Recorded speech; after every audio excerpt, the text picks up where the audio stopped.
Chapter 7. The Nature of the Emotions of the Drama. Part 1. That psychologist who, writing on the problems of dramatic art, called his brochure The Dispute Over Tragedy, gave the right name to a singular situation.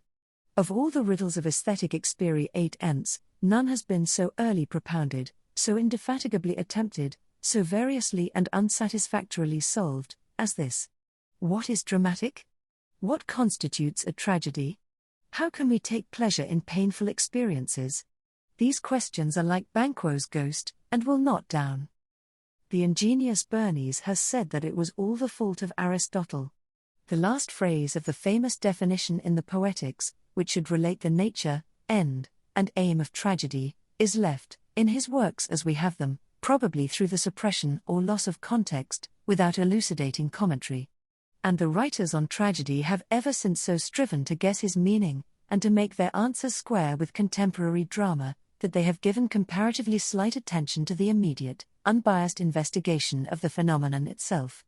Aristotle's definition is as follows: less than one greater than tragedy, then, is an imitation of an action that is serious, complete, and of a certain magnitude, in language embellished with each kind of artistic ornament, the several kinds being found in separate parts of the play, in the form of action, not of narrative, through pity and fear affecting the proper purgation of these emotions.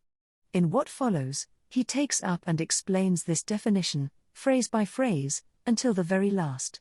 What is meant by the purgation, catharsis, through pity and fear? It is at least what tragedy affects, and is thus evidently the function of tragedy. But a thing is determined, constructed, judged, according to its function. The function is, so to speak, its genetic formula.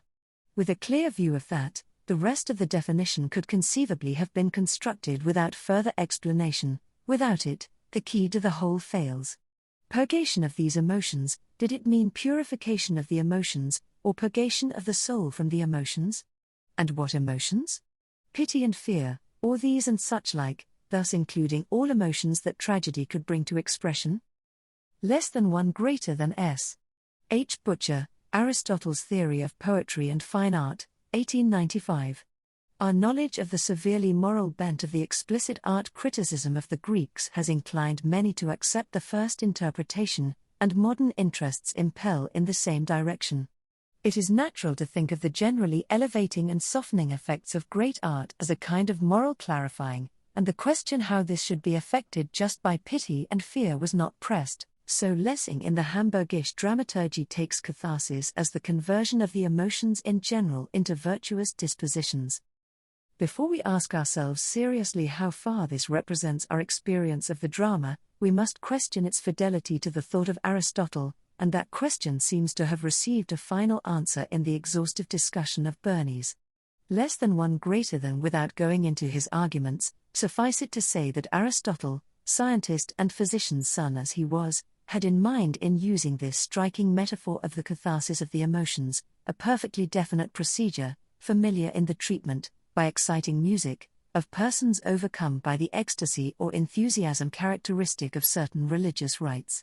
Bernays quotes Milton's preface to Samson Agonistes: tragedy is said by Aristotle to be of power, by raising pity and fear, or terror, to purge the mind of those and such like passions, that is, to temper and reduce them to just measure with a kind of delight, stirred by reading or seeing those passions well imitated. Nor is nature wanting in her own effects to make good his assertion, for so in physic, things of melancholic hue and quality are used against melancholy, sour against sour, salt to remove salt humours, adding the homeopathic comparison shows how near he was to the correct notion. Bernays concludes that by catharsis is denoted the alleviating discharge of the emotions themselves.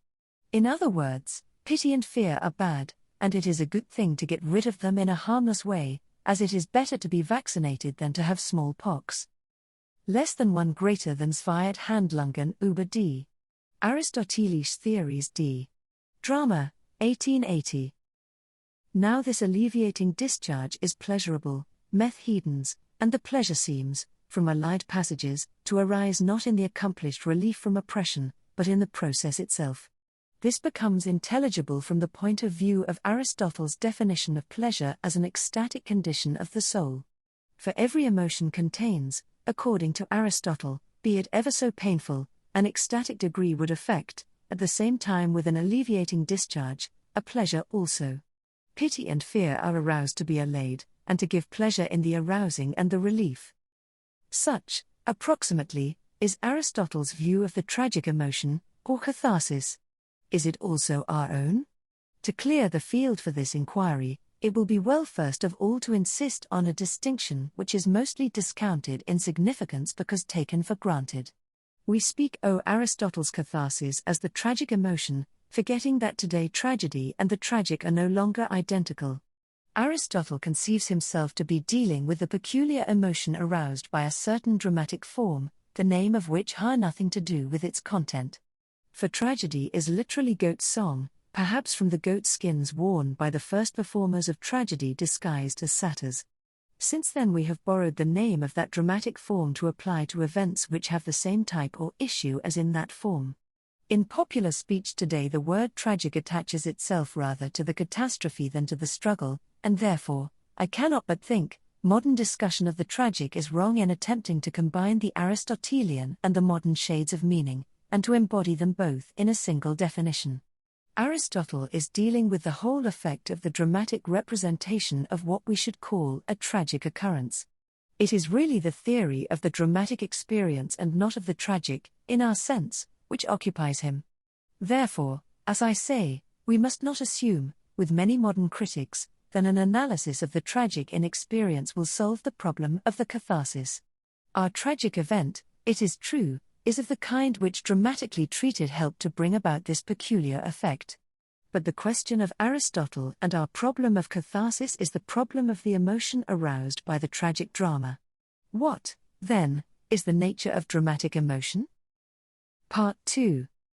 The analogy of Aristotle's conception of the emotion of tragedy with certain modern views is evident. To feel pain is to live intensely, it is said, to be absorbed in great, even though overwhelming, events is to make us realize our own pulsing life. The criticism to be made on this theory is, however, no less simple. It consists merely in denying the fact. It does not give us pleasure to have painful emotions or to see other people's sorrows, in spite of the remains of the guerrille feroce in us, to which Taine and M. Forguet attribute this imputed pleasure. And if we feel pleasure, excitement, elevation in the representation of the tragic, it must be due to some other element in the experience than the mere self-realization involved in suffering. It is indeed our first impulse to say that the painful quality vanishes when the exciting events are known to be unreal. Pity and fear are painful because too intense, and in the drama are just sufficiently moderated. The rejoinder is easy, that pity and fear are never anything but painful down to the vanishing point. The slight pity for a child's bruised finger is not more pleasurable because less keen, while our feeling, whatever it is, for Ophelia or Gretchen, becomes more pleasurable in proportion to its intensity. It is clear that the matter is not so simple as Aristotle's psychology would make it. Pity and fear do not in themselves produce pleasure, relief, and repose. These emotions as aroused by tragedy are either not what we know as pity and fear in real life, or the manner of their undergoing brings in an entirely new element, on which Aristotle has not touched. In some way or other the pity and fear of tragedy are not like the pity and fear of real life, and in this distinction lies the whole mystery of the dramatic catharsis. But there is an extension of Aristotle's theory, linearly descended from that of Lessing, which professes to elucidate this difference and must be taken account of, inasmuch as it represents the modern popular view. Professor Butcher, in his edition of the Poetics, concludes, on the basis of a reference in the Politics implying that the catharsis of enthusiasm is not identical with the catharsis of pity and fear, that the word is to be taken less literally, as an expulsion of the morbid elements in the emotions, and these he takes to be the selfish elements which cling to them in real life. Thus the spectator, who is brought face to face with grander sufferings than his own, experiences a sympathetic ecstasy, a listing out of himself.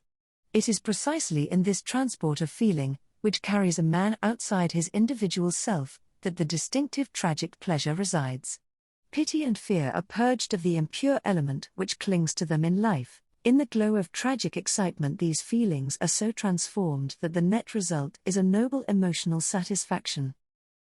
In spite of our feeling that the literal and naive reading of the analogy was probably after all nearer Aristotle's meaning, we may accept the words of Professor Butcher as its modern formulation. They sound, indeed, all but a truism, yet they are seen on examination to glide lightly over some psychological difficulties.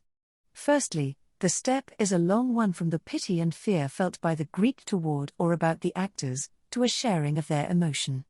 The one is a definite external relation, limited to two emotions; the other, the sympathetic ecstasy, opens the door to all conceivable emotions, and needs at least to be justified. But, secondly, even suppose the step taken, suppose the sympathetic imitation conceded as a fact, the objections to Aristotle's interpretation are equally applicable to this. Why should this transport of sympathetic feeling not take the form of a transport of pain? Why should the net result be a noble emotional satisfaction? If pity and fear remain pity and fear, whether selfish or unselfish, it doth not yet appear why they are emotionally satisfactory. The so transformed of the passage quoted assumes the point at issue and begs the question.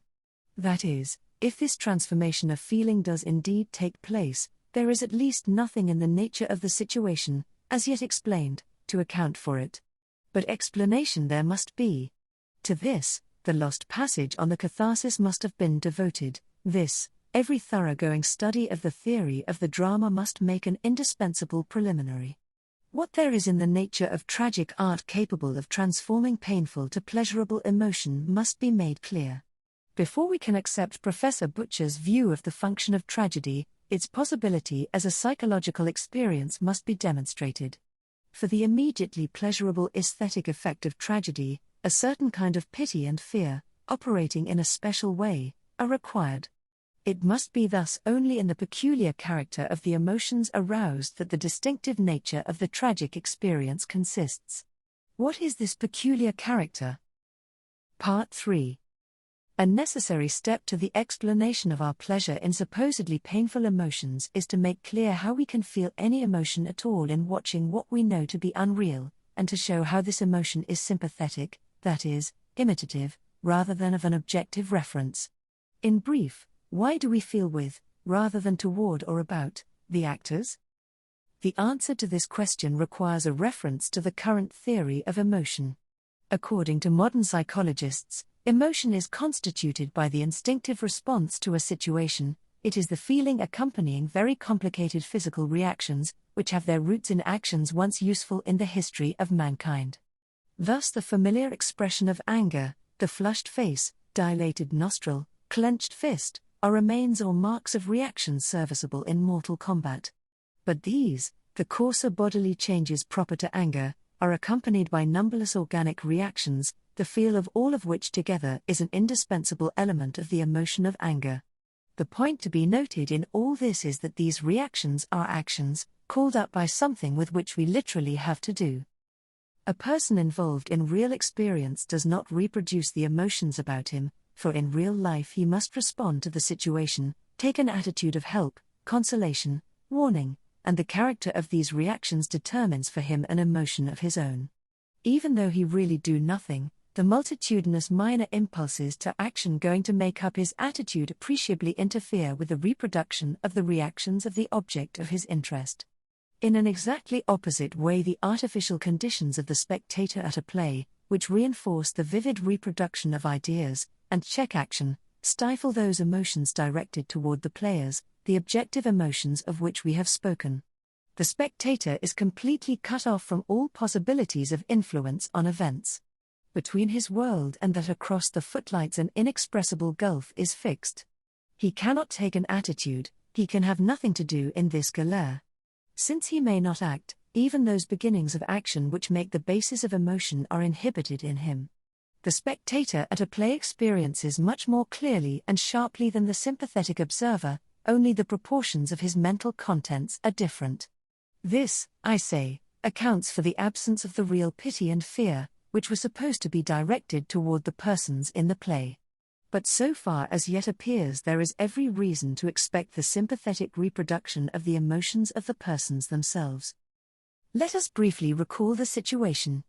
The house is darkened and quiet, all lines converged to the stage, which is brightly lighted, and heightened in visual effect by every device known to art. The onlooker's mind is emptied of its content, all feeling of self is pushed down to its very lowest level. He has before him a situation which he understands through sight and hearing, and in which he follows the action not only by comprehension, but by instinctive imitation. This is the great vehicle of suggestion. We cannot see tears rise without moisture in our own eyes, we reproduce a yawn even against our will, the sudden or the regular movement of a companion we are forced to follow, at least incipiently.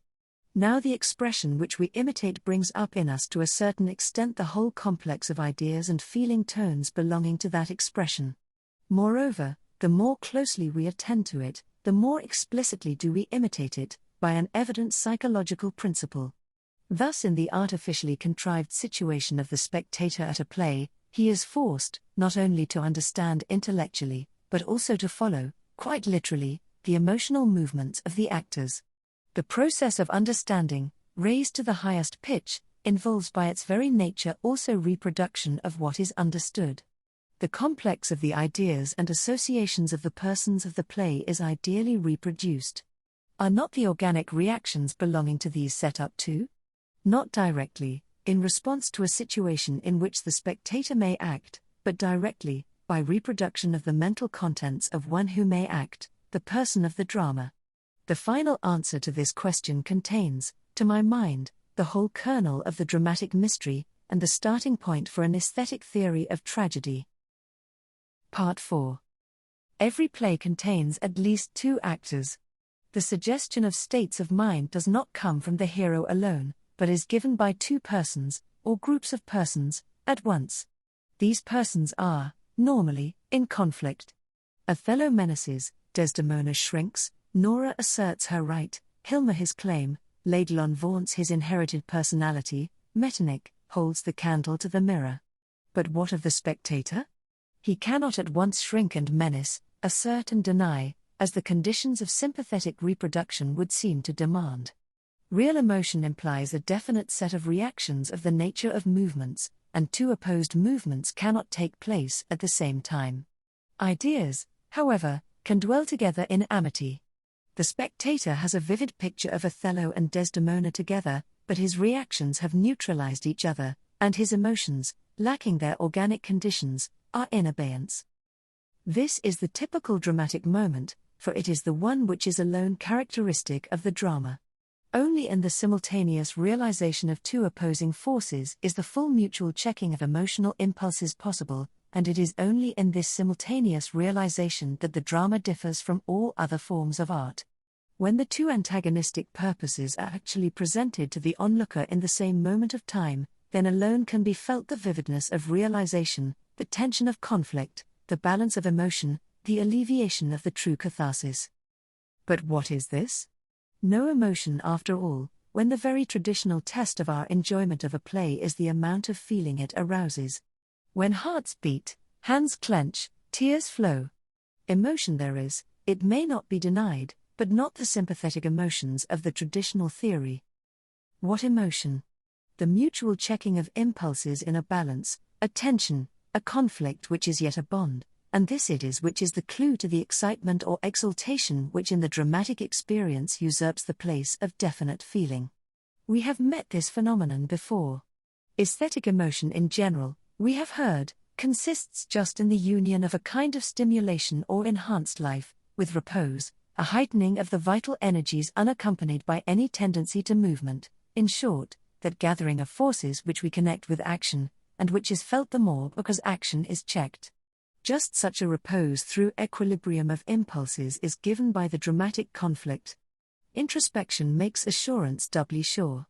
The tense exaltation of the typical aesthetic experience, undirected, unlimited, pure of personal or particular reference, is reproduced in this nameless ecstasy of the tragic drama. The mysterious catharsis, the emotion of tragedy, is, then, a special type of the unique aesthetic emotion, and it is the singular peculiar characteristic of the drama, the face-to-face confrontation of forces, which furnishes these conditions.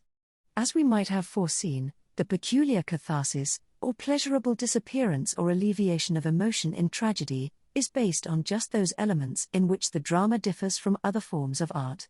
Confrontation, and not action, as the dramatic principle, is the important deduction from our theory, is, indeed, but the objective aspect of it. The view of confrontation as the dramatic principle is confirmed by dramatic literature. We emphasize in our study of Greek plays their simplicity of plot, their absence of intrigue, their sculptural, bas-relief quality. The Greek drama makes of a poem a crisis, says M. Forguet. A tragedy is a well-composed group, a fine contrast, a beautiful effect of imposing symmetry, as in the Antigone, on one side civil law in all its blind rigor, on the other moral law in all its splendor. The only element in common with the modern type is found in the conflict of wills. Could such a play as the Suppliants of Euripides find any aesthetic justification, save that it has the one dramatic essential, confrontation, balance of emotions? The very scenes of short speeches, of objurgation or sententious repartee, which cannot but have for us an element of the grotesque, must have been as pleasing as they were to the Greek audience, from the fact that they brought to sharpest vision the confrontation of the two antagonists. The medieval drama, which has become popularly known in Everyman, is nothing but a succession of duels, material or spiritual. It is indeed the two profiles confronting one another, our sympathy balanced, and suspended, as it were, between them, which characterize our recollections of this whole great field. The modern critics and comparers of English and French drama are fond of contrasting the full, rich, even prodigal characterization, rhetorical and lyrical beauty of the Shakespearean drama with the cold, clear, logical, but resistless movement of the French. Yet the contrast is not quite that between characterization and form, the essential form is common to both. In the first place, Elizabethan drama was platform drama, that is, by the testimony of contemporaries, little concerned with anything but the succession of more or less unconnected scenes between two or three persons. And we see clearly that the great dramatic power of Hamlet, for instance, must lie, not in the movement of a wavering purpose, but in the separate scenes of his struggle, each one wonderfully rich, vivid, balanced, but almost a unit in itself. On the theory that the true dramatic form is logical progress, dramatic, as contrasted with literary, power would have to be denied to Hamlet. The aesthetic meaning of Lear is not in the terrible retribution of pride and self-will, but in the cruel confrontation of father and daughters. This is no less true of the first great French plays. It is certainly not the resistless movement of the intrigue which makes the misanthrope, Tartuffe, the Précieuses ridicules, masterpieces of comedy as well as of literature. Their dramatic value lies in their piquancy of confrontation. The tug-of-war between Alceste and Célimène, between Rodrigue and Chimène in Le Cid, is what we think of as dramatic, and it is this same element which is found as well in the complicated and overflowing English plays. And in modern French drama, for all its logic, the dominating factor is the scene affaire, what I have called the scene of confrontation.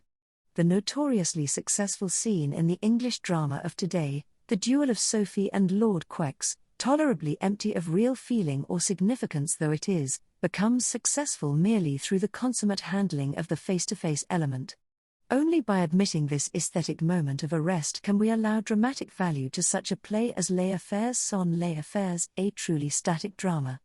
The hero of this is, in the words of a reviewer, essentially the same force in magnitude and direction from the rise to the fall of the curtain.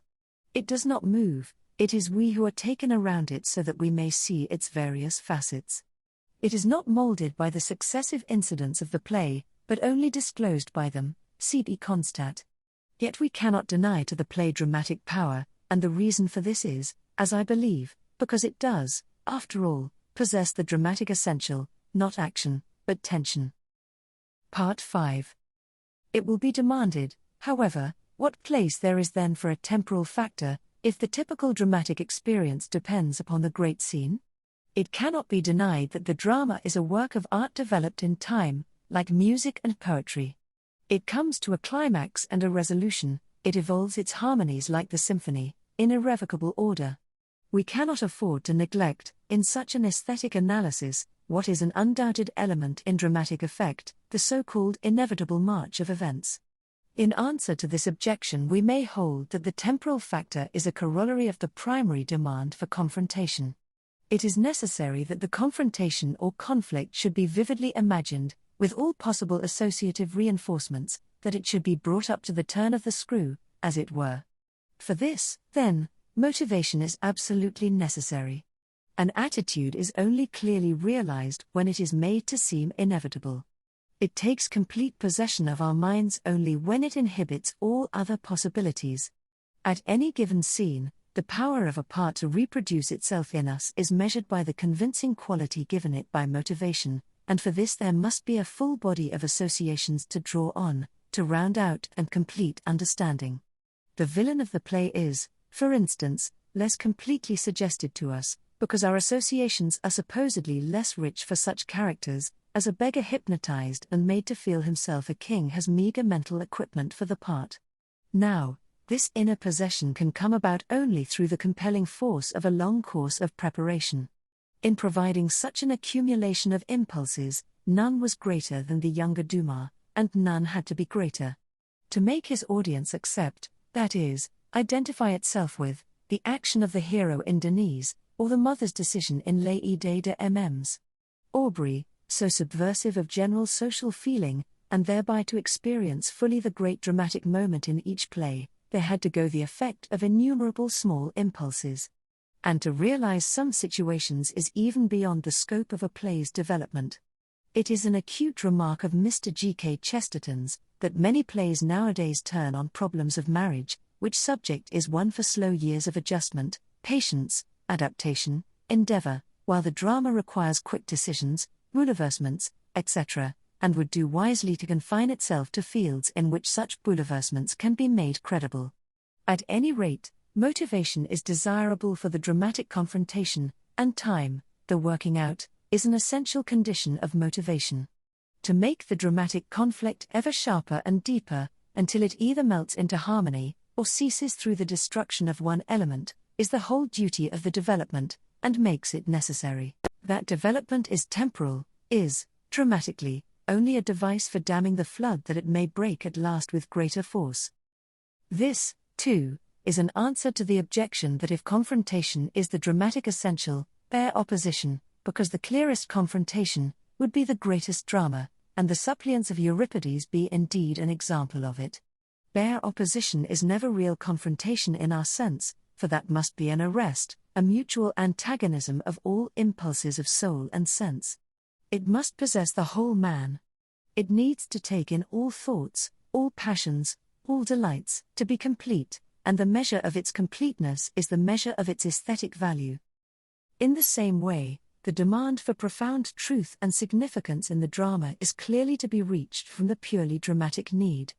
Inner possession, the condition for our dramatic tension, depends not alone on the cumulation of suggestions, suggestion in its, so to speak, quantitative aspect.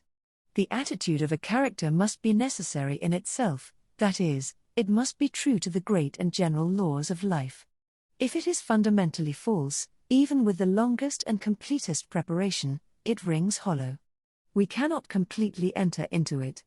Thus we see that the one central requirement, the dramatic germ, leads to the most far-reaching demands for logic, sanity, and morality in the ideas of a play. This should not be interpreted as exhausting the aesthetic value of logic and morality in the drama. The drama is a species of literature, and these qualities, apart from the fact that they are necessary to the full dramatic moment, have also an aesthetic effect proper to themselves. Thus the development has the beauty which lies in a necessary progress, but this beauty is common to the epic, the novel, and the symphony, while the unity given by the confrontation and tension of simultaneous forces belongs to the drama alone. It is therefore development as serving the dramatic end that I have deduced. Yet we may well recall here the other aspect of the experience. Analogous to the pleasure in rhythm and in music, in which the awaited beat or tone slips, as it were, into a place already prepared for it, with the satisfaction of harmonious nervous adjustment, is the pleasure in an inevitable and irrevocable progress. For it is not felt as inevitable unless the whole crystallization of the situation makes such, and only such, an action or thought necessary at a certain point in the structure, makes it to a certain extent anticipated, and so recognized with a claim on its appearance. We will an event in anticipating and accepting it, and we realize it as it comes. Nothing more is to be found in the psychological analysis of the will itself. Theoretically, the two states are nearly identical. Thus this continual anticipation and coming true takes on the feeling tone of all volition, and so in music, as I have shown at length, and in drama, and to a degree in all forms of literature, we have the illusion of the triumphant will. This is the secret of that creative joy felt by the spectator at a drama, which has been so often noted. It is this illusion of the triumphant will, too, which enters largely into our acceptance of the tragic end. Much has been said, in the dispute over tragedy, of the so-called resignation of the tragic hero, and of the audience in relation to his fate. But I believe that these writers are wrong in connecting this resignation primarily with a moral attitude. What is foreseen as perfectly inevitable, is sufficiently accepted in the psychological sense, that is, vividly imagined and awaited, to contribute to this illusion of volition. Hence arise, for the catastrophe of drama, that exaltation and stern joy which are indissolubly connected with the experience of will in real life. Part 6. We have spoken of the dramatic, and have desired to show that its peculiar aesthetic experience arises out of the tension or balance of emotion in the confrontation of opposing forces. If this is a fruitful theory, it should throw light on the distinction between the different forms of the drama, and on the principal issues of that dispute over tragedy which is always with us. The possible results of a meeting of two forces are these. Both forces, or one force, may be destroyed, or, short of destruction, the two may melt into harmony, or one may give way before the other. I think it may be said that these alternatives represent the distinctions of tragedy and comedy. When two aims are absolutely irreconcilable, and when the forces tending to them are important, that is, powerful, there must be somewhere destruction, and we have tragedy. When they are reconcilable, if they are important, we have serious comedy; when not important, or not envisaged as important, we have light comedy. Thus tragedy and comedy are closely related, more closely than we are prone to think. In the words of the late Professor Everett, in poetry, comedy, and duty, the tragic is, like the comic, simply the incongruous. The great tragedy of nature, which is called the struggle for existence, results simply from a greater or less incongruousness between any form of life and its surroundings. The comic is found in an incongruous relation considered merely as to its form, while the tragic is found in an incongruous relation taken as to its reality. For this word incongruity I would substitute collision or conflict. When there is no way out, we have tragedy; when there is a way out, we have comedy. And when things are taken superficially enough, there always is a way out, for we can at least always agree to disagree. In any case, the end of the conflict is a period, repose, unity. This seems to be borne out by immediate introspection. The feelings with which we come from a great tragedy or a great comedy are indeed almost identical. The excitement, tension, sunk into repose, are common to both. The satisfaction with a good ending is strangely paralleled by our resignation to a bad one, significant of our real indifference to the fact, so long as the aesthetic unity is reached. In George Meredith's wonderful little essay on the comic spirit, this view is rather remarkably confirmed. He has defined comedy as the contrast of the middle way, the way of common sense, with our human vagaries, comme un point fixe fait remarque l'importement des autres. Comedy, he says, teaches the world to understand what ails it. Comedy is the fountain of sound sense, and again, the use of the true comedy is to awaken thoughtful laughter. Men's future upon earth does not attract it, their honesty and shapeliness in the present does, and whenever they wax out of proportion, overblown, affected, pretentious, bombastical, hypocritical, pedantic, fantastically delicate, whenever it sees them self-deceived or hoodwinked, given to run riot in idolatries, drifting into vanities, congregating in absurdities, planning short-sightedly, plotting dementedly, whenever they are at variance with their professions, and violate the unwritten but perceptible laws binding them in consideration one to another, whenever they offend sound reason, fair justice, are false in humility or moved with conceit, individually or in the bulk, the spirit overhead will look humorously malign and cast an oblique light on them, followed by volleys of silvery laughter. That is the comic spirit. The comic spirit is the just common sense, the subconscious wisdom of the ages. There is a golden mean, the comic spirit shows it to us in the light of our flashing laughter at the deviation therefrom. And because there is, even the unreconciled, reconcilable, difference or conflict is not serious. That is why true comedy seems to find its best field in a developed social life. The incongruities of human nature hurt as they are pressed too deep, because they are irreconcilable, they too quickly edge the tragic gulf. But the incongruities of the conventional life do not hurt when pressed. To change our metaphor, adjustment to the middle way is here so easily credible and possible, that it is the very hunting ground for the comic spirit. The reputed masterpiece of Molière shows us Alceste and Célimène in the end still at odds. But light-heartedness and sincerity are not to common sense incompatible, and thus we are rightly led up to the impasse by paths of laughter. Wherever the middle way is divined, there is the possible entrance of the spirit of comedy. It is certainly a detriment to the purely tragic effect of Pinero's greatest play, that the middle way, the possibility of reconciliation, is shadowed forth in the last word, the cry of the stepdaughter of the second Mrs. Tanqueray, "If I had only been more merciful." Dumas Fils would never have allowed that. He would have written his play around that thought, and made it indeed a reconciling drama, or he would have suppressed the cry. The end of Romeo and Juliet, date I confess it, has always hovered for me close to that border which is not sublime. For the hapless lovers missed all for want of a little common sense. There was naught inevitable in their plight. I see the comic spirit leaning across to stay the hand of the impetuous Romeo. "Why not take a moment's sober thought?" she murmurs. Tragedy ensues when there is no way out. It is not that ruin or death for those in whom these forces are embodied is of the essence of the situation, only that in the complete destruction of a force or purpose when it has been embodied in a strong desperate character, the death of that character is usually involved. There is no solution but to cut the knot. The tragic has been defined as that quality of experience whereby, in and through some serious collision, followed by fatal catastrophe or inner ruin, something valuable in personality becomes manifest, either as sublime or admirable in the hero, or as triumph of an idea. But Lear, Macbeth, Hamlet, Oedipus King, Othello, exist to contravene this view. No, the tragic, in its first sense, in the sense derived from the dramatic form from which it is named, is in the collision itself. It is the profound and, to our vision, the irreconcilable antagonism of different elements in life. And in life we accept it because we must, we transcend it because, as moral beings, we may. The sublime in actual tragic experience is the reaction of the unconquerable soul. In tragic literature another appears. We are helped in transcending the essential contradictions of life presented to us, because the conditions of literature in preparing an event create for us the illusion of volition, the acceptance of fate.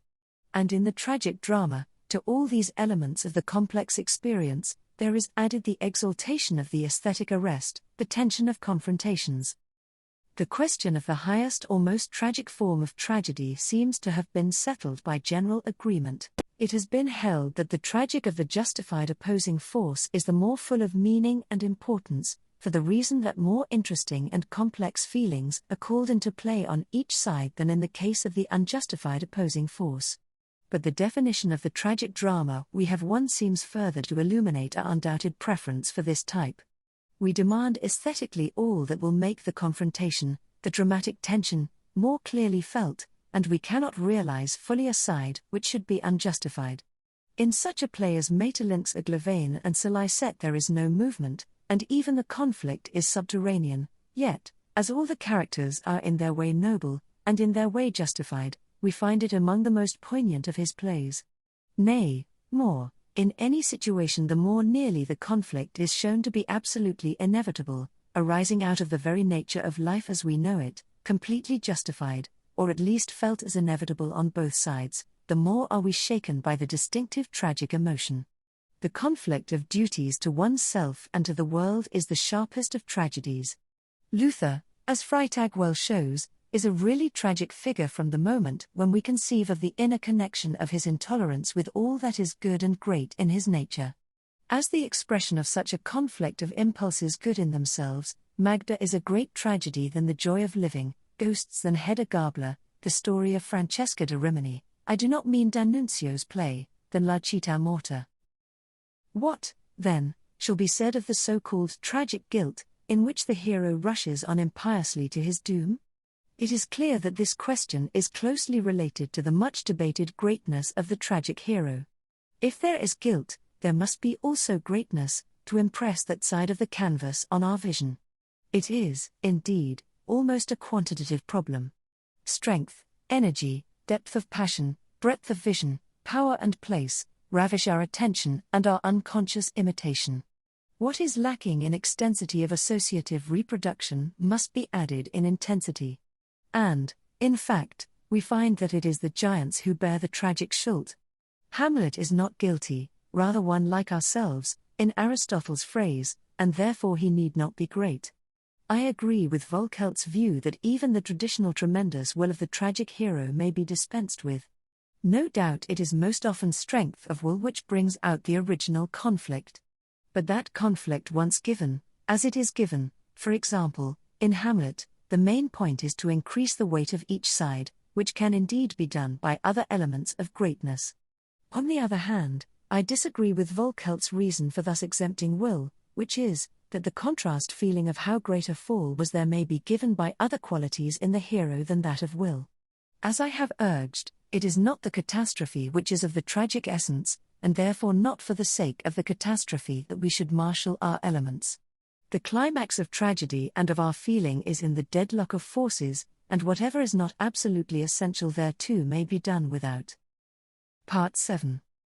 The phenomenon of our aesthetic reaction on the so-called painful experiences of the drama has then been discussed at length and accounted for. There is an undoubted emotional experience of great intensity, and yet that emotion turns out to be not the emotion in the drama, but rather the emotion from the drama, a unique independent emotion of tension, otherwise a form of the characteristic aesthetic emotion with which we have been before engaged. The playwright who scornfully rejects the spectator supposed to be aesthetic, ideally contemplative and emotionally indifferent, is vindicated. There must be a vivid emotional effect, but it is the spectator's very own, and not a copy of the hero's emotion, because it is the product of the essential form of the drama itself, the confrontation of forces. Secondly, that confrontation of forces has revealed itself as indeed essential. This is not the time-honored view of tragedy as collision, which has been arrived at simply by observing that great tragic dramas are mostly collisions, making the drama a picture thereof, but not explaining why it must be such. I have tried, on the contrary, to show that confrontation is a necessary product of the bare form of dramatic representation, two people face to face. But if this bare form or scheme of confrontation is understood and interpreted as profoundly as possible, then all the other characteristics of the tragic drama are seen to flow from it, and thus for the first time to be really explained by being accounted for. The tragic drama not only is, but must be, collision, because confrontation, understood as richly as possible, must be collision. It must be inevitable, and it must have movement, because only so is the confrontation reinforced. In brief, others have said that the drama, or tragedy, is conflict, the perfect opposition of two forces. We should rather say that the drama is first of all picture, living representation of colloquy, as such, it is balance, confrontation, and confrontation to its ideal degree of intensity is conflict. No drama can dispense with picture, and so no drama is free from the obligation to add unto itself these other qualities also. The acting play is the play of confrontations.